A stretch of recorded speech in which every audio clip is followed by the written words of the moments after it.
Do you find yourself struggling every time you want to up level your business?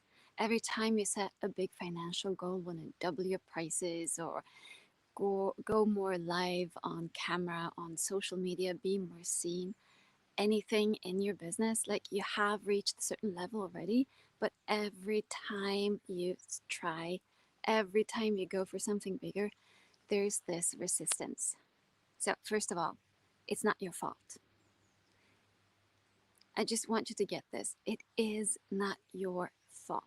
And I want to share the story of Jon Adolf Ekström, a Swede, and his Aftonborg to illustrate what you're actually facing. So, do you see the cottage, the rock cottage behind me?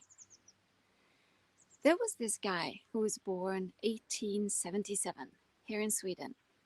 He grew up to be a poet.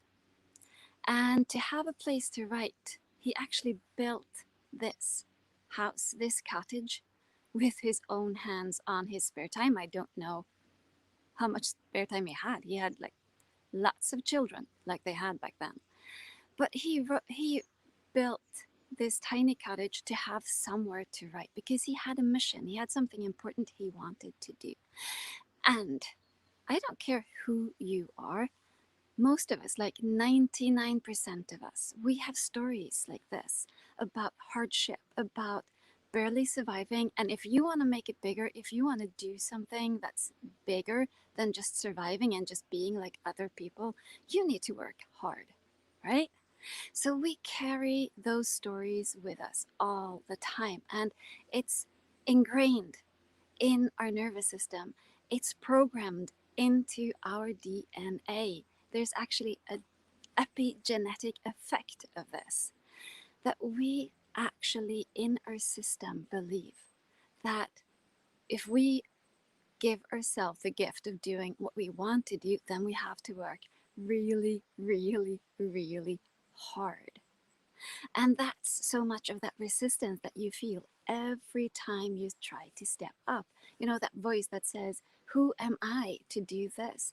What will people think? How hard can it possibly be? And it turns out it's really hard, but it's in our own system. So the good news I have for you is that it's extremely easy to fix. It's fixable, guys. So please, first of all, I want you to be kind and generous with yourself because you have that voice going in your head all the time, right? Could have, should have, why didn't I? I could have worked harder. So give yourself a break. It's not your fault. Thinking that everything or believing in your whole system that everything has to be hard is something that you never asked for. It was actually, it's kind of a hand me down, right? You got that from generations and generations ahead of you that really had to struggle every time they wanted just a little bit more than survival. They had to fight for every inch of freedom. But listen, it's not like that anymore. You can let that go. And it is fixable. So stop blaming yourself, be kind and compassionate, and let's start changing what is going on our inside.